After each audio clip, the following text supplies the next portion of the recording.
Thinking about food. Thinking about food.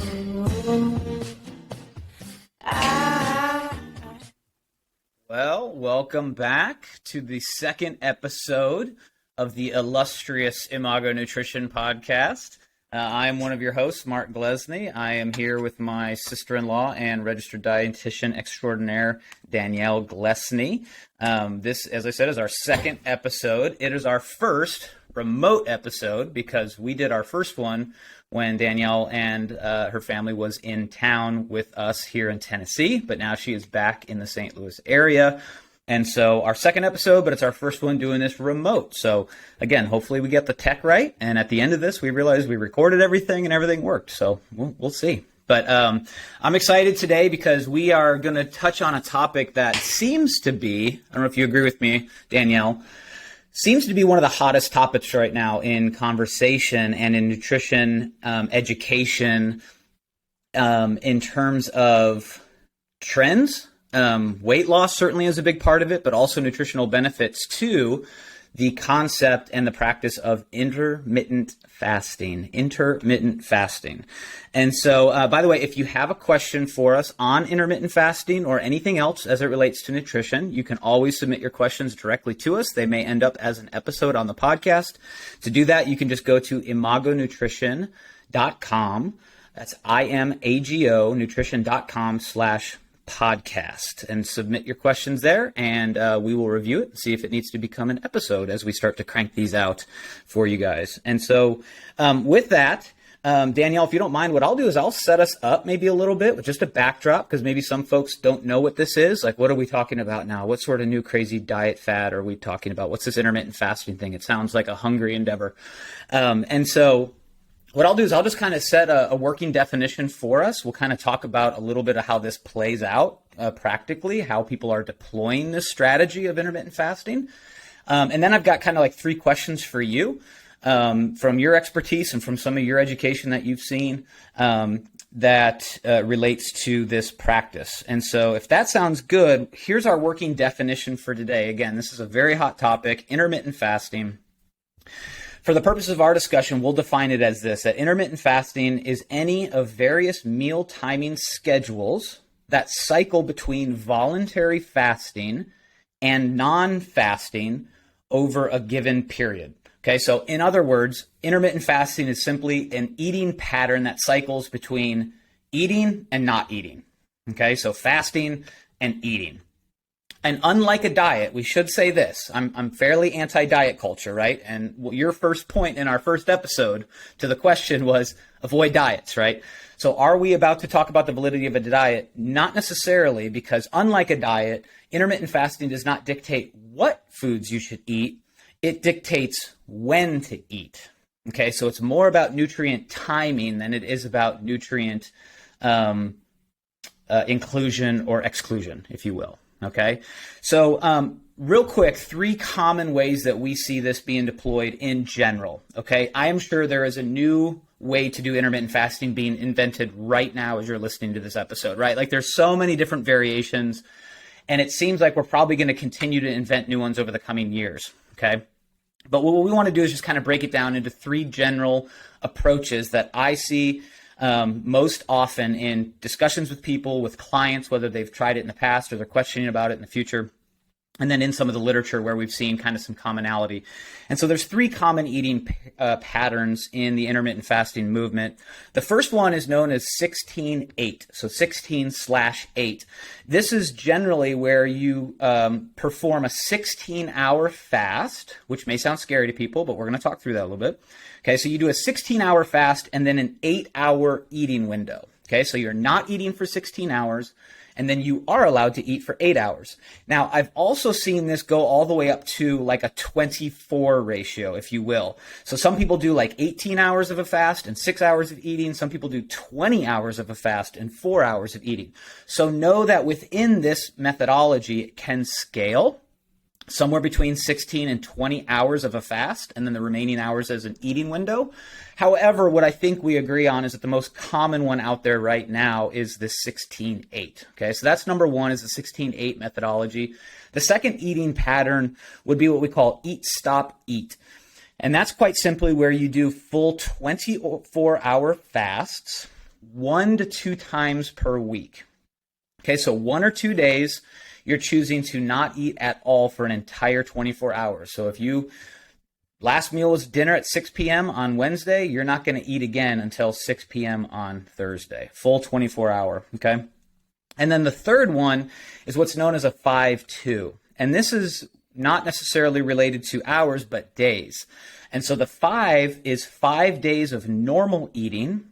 And then the 2 is 2 days of very low, what we would consider very low caloric intake, about 500 or 600 calories.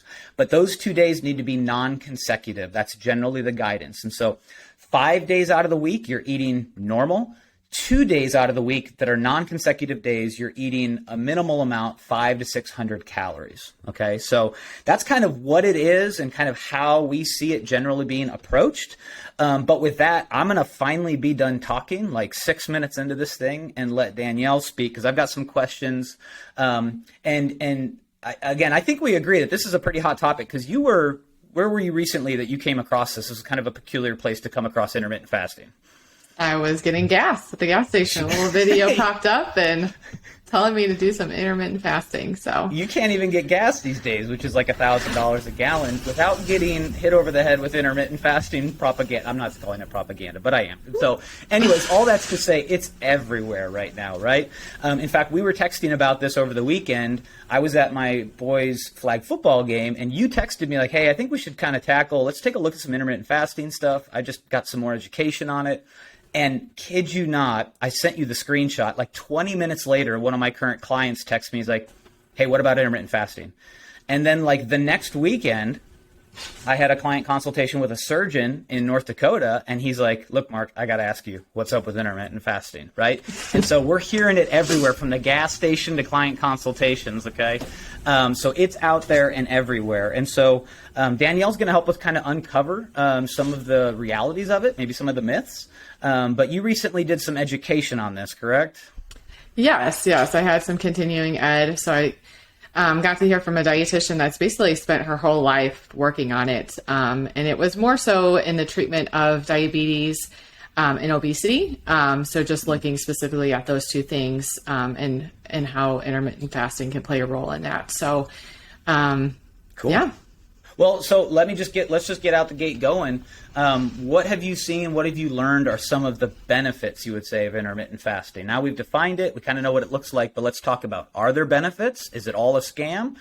Is it rooted in science? What are you seeing as some of the benefits of intermittent fasting? So there are some health benefits to intermittent fasting. One is decreased inflammation, which is responsible for a lot of disease progression. That, for example, there was a study that they were fasting for 14 hours and there was a decrease in blood pressure, waist circumference, blood triglycerides, blood glucose, and bad levels of cholesterol. So that's not considering weight change at all. So those are the benefits outside of weight change. The other one is overall decreased levels of insulin, because in a fasting state, you are switching your metabolism from burning carbohydrates first to burning fat first. So you switch your source of energy. You first burn carbohydrates generally, but in the fasting state, you burn fat stores first for energy. So what that most often you hear is the ketogenic state. So that's what that means. You're burning fat for stores for energy. You can produce ketones. Now, when I say breaking down fat stores, that does not mean weight loss. So good point. Mark is pretty famous for his energy balance talk. So you still need that negative energy balance to lose weight. So when you're in the fasting state, it does not mean you're losing weight. You do have to be in that negative energy balance. So those are the biggest benefits that I saw with the intermittent fasting. And Any Very questions cool. about that? Yeah, and I'll not get ahead of myself too, because the second question, of course, is what are some of the disadvantages, right? We know that with virtually all strategies, there's advantages and disadvantages. There's pros and cons to most things in life. Most things are not 100% good all the time, no matter how you do it, right? So what would you say are some of the disadvantages to intermittent fasting? Well, it's definitely not for everyone. You definitely want to talk to your doctor if you plan to start this. Specific health conditions, especially diabetes, may not be recommended if you're having some glucose control issues. But the first disadvantage I would say is when you're trying to fast and only eat in a certain window.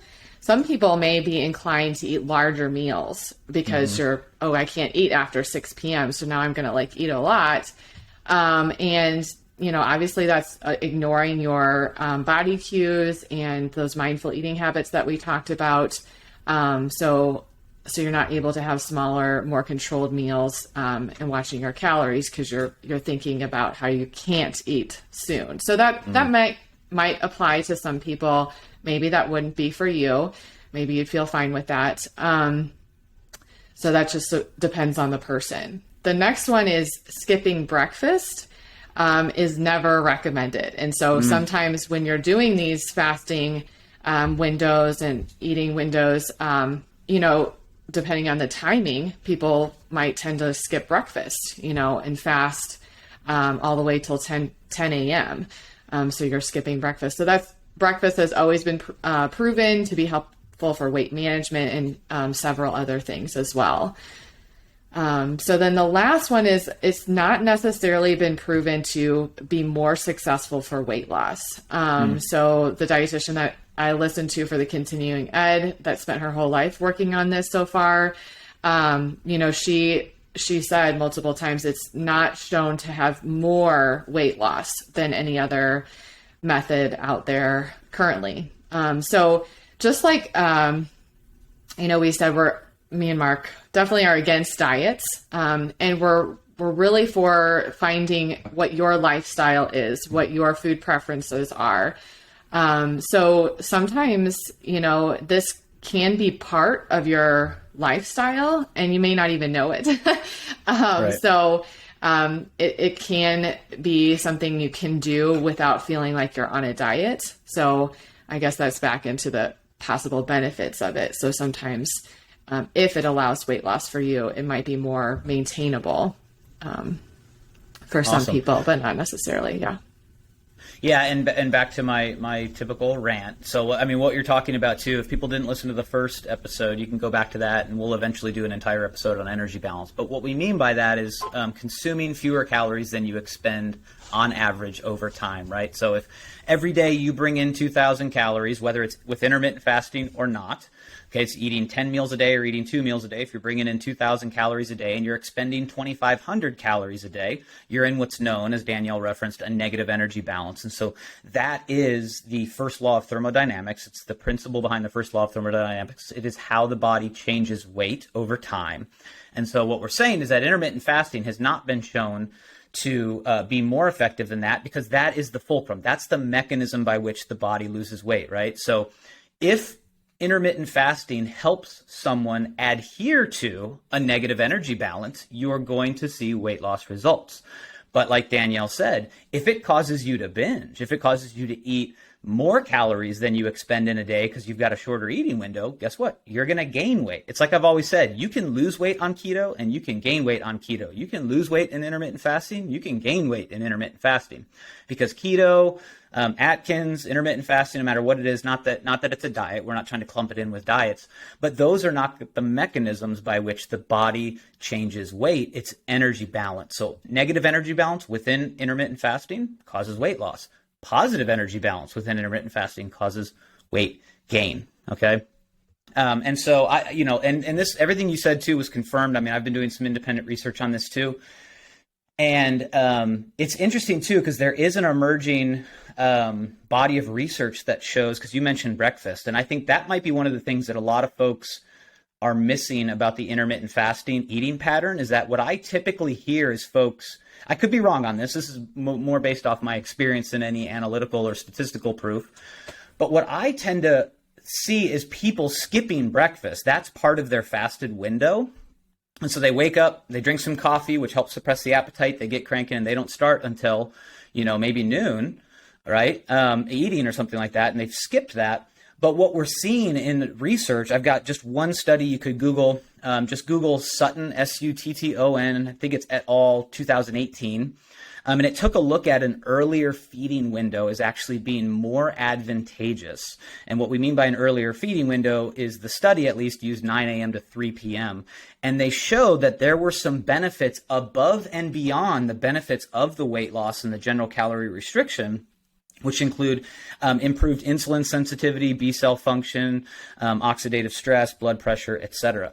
So I think the interesting thing is that within the intermittent fasting world, I think the evidence is beginning to point us toward earlier feeding windows, and this has to do with our circadian rhythm, right?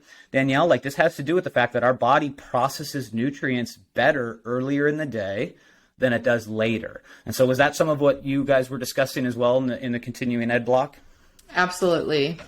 So the early, it's called time restrictive eating, the 16-8 that Mark was talking about. So the early time restrictive eating, 7 a.m. to 3 p.m. was the study, showed improvements in blood pressure, not necessarily glycemic control or blood sugar control. But that window really was much more beneficial than doing it late at night. And that is because, like you said, the circadian rhythm, your hormones are producing different hormones for different purposes throughout the day. For example, like melatonin is produced at night to get you prepared to sleep. And that decreases your glucose tolerance. So you're not able to process your carbohydrates as well at night. So you really want to, let your body prepare to rest so you can rest well, and eat the food in the morning or morning-ish, early-ish time of the day. Yes. Makes sense. So that's cool. So I think that's really where the research seems to be pointing us, and that's what, you were studying. The dietitian that you were working with has been studying their whole life. And I think, from the studies that I was able to pull up just in a little bit of preparation for this, that seems to be where we're going with this. So this is an unfolding story. Like I said, it's continuing to evolve both in myths and in truths. And so we're just going to kind of keep rolling out the truths here on the podcast as it relates to this. I'm sure this will not be by any means the last episode we do on intermittent fasting. But one more question for you too. Just kind of practically for the folks listening that are maybe either new to this or they've been wondering about IF or they've done it and didn't experience it, maybe they had a great experience with it or maybe they didn't have a great experience with it. What are some takeaways that you've got just in terms of kind of practically thinking about or working with this concept of intermittent fasting? Yeah, that's a great question. The first one would be to not snack at night. Just like we said, the melatonin is increasing at night. You're decreasing your ability to process your carbohydrates, but your body is preparing to sleep. So really letting your body sleep well and not be digesting food at the same time. So as early as you can eat dinner as possible is great. I know, once again, lifestyle comes into that, your kids' sports and things like that. So this is not an everyday thing, if you're eating 5 o'clock dinner, 3 or 4 nights a week, that's great. Instead of having dinner at 7 p.m. every night, so it doesn't have to be an all or nothing type of thing. The other one is, like I mentioned, it can be easier than you think. I was just thinking about my typical days. When I don't have sports with the kids, we do eat an early dinner and I don't eat after dinner. And so that's not always been the case, but I realized I did sleep better when I didn't snack after dinner. And so, my next meal, I'll stop eating at 7 p.m. and my next meal will be 7 a.m. So that's 12 hours right there. So it can be easier than you think, or just, if you want to have some of these health benefits and you're not even looking for weight loss, you can try just moving your dinner hour earlier, 1 hour earlier, whatever is manageable, 30 minutes earlier, and then moving your breakfast back, but not skipping breakfast. So that is maybe an advantage, because it's like we said, the energy balance. If you have less time in the day to eat, ideally, if you're not focusing on how you can't eat at a certain window, you might be getting less calories in a day. They showed that in some of the studies that 10 to 30% of the calorie you consume 10 to 30% less calories in intermittent fasting unintentionally, because, it's just the time window. If that's not causing the stressing of, causing us to eat bigger meals. And that like you said, like you don't consider, like if someone came up to you and be like, hey, do you do intermittent fasting? You're like, not really, but I also don't eat for like 12 hours. Like you don't consider it like, oh, I'm an intermittent faster, but you're just sort of naturally, with science, backing some of these decisions, saying like, I kind of cut it off. I allow my body to go through a cycle. I end up not eating for 12 hours, but that doesn't mean I'm skipping major meals or feeling like super restricted throughout the day. Right. Right. Yeah. So one of the dietitians that I listened to also was talking about how ketones can be produced anywhere from 8 to 10 hours of fasting. It doesn't have to be the 14 or 16 hours of fasting to get those health benefits. That's cool. Yeah, I think that is really nice to hear. I think the other one is to use the intermittent fasting outside of weight loss. Like we said, it's not more successful with weight loss than other methods. So just really focusing on, do I have high blood pressure? Do I have a family history of diabetes? Are there some things that I want to improve about my health? It's just that fasting state is beneficial. That is what this whole thing is about, is the fasting state is beneficial. And so if you can work on decreasing that snacking at night and increasing your window of rest, allows your cells to rejuvenate. And so that's another thing, Mark. This is really new, obviously, and they don't have a lot of long-term studies. So we'll find out more and more as we go. But it's pretty interesting. I already mentioned to not skip breakfast, so that is probably the biggest takeaways. But this is definitely not recommended for everyone, especially if you have any history of an eating disorder, even if it's in remission. I would not recommend this. If you have any need to maintain your weight, if you're malnourished, if you need to gain weight, not recommended. And then also glycemic control, blood sugar issues. Definitely talk to your doctor before starting something like intermittent fasting. Wow, very cool. Well, that's awesome. Well, I think we covered it. I mean, we did it in a short amount of time, but hopefully this is super helpful for folks. And I know too that, my client that was asking about it, who was going to start experimenting with it with some of these considerations in mind, because I talked to him about the early feeding window and not skipping breakfast, et cetera, et cetera. But he also had something in terms of practical application that was very keen. He said, but if this starts to mess with my workouts, I'm going to ditch it. Right? And it doesn't mean you have to ditch it, but keep in mind that very practically, you also don't want your fitness to suffer from this as well, right? You don't want to have this negative return on your workouts to where I don't feel any energy. Now I got to go work out because I work out at 8 a.m. and I've been fasting, for 16 hours and I'm just hungry. I've got no energy going into it. So just keep in mind the practical side, like you were talking about, Danielle, not only some of the medical considerations, but also just the practical side of what this looks like. It can be easier than people think. But at the same time, don't let it lord over you as some dictator, and so if you need to go get some carbs and a little bit of protein to get the most out of your workout, do that. Because remember that overall, if your goal is weight loss or fat loss, remember that this is not the fulcrum that tilts that. It's the negative energy balance. And I also just don't want folks, their fitness to suffer, because that's super important as well. So so hopefully we just kind of sussed through some of the issues. Again, this is by no means exhaustive. You can't exhaust this topic in 25 minutes. But we wanted to give you guys kind of that 30,000 foot view of some of the research, some of the best guidance, some of the shifting research, or not shifting, but where it's pointing to, i.e. earlier feeding windows, et cetera, et cetera. So hopefully this is really clarifying for you guys. If it's been helpful, please subscribe to the podcast. Leave us a review so we know how we're doing. And also, if you've got that friend that's been asking you about this, and bugging you and is constantly just is curious about intermittent fasting, do us a favor, just send them this episode. Say, hey, here, hope this is helpful. Let's get together for coffee and chat about it after we both listen. So do us a favor, subscribe, leave a review, share us with a friend. And if you're on social media, if you're one of those folks that's on all the platforms, we're on all the platforms as well. So you can find us on your favorite platform at Imago Nutrition, whether that's Facebook or Instagram or YouTube, etc. Just at Imago Nutrition, IMAGO Nutrition. And thanks again to Happy Pill. I'm going to click our outro music here in a second. Happy Pill is the band. The song is Thinkin Bout Food, which we're always doing here on the Imago Nutrition podcast. So thank you so much for listening, and we will catch you in the next episode.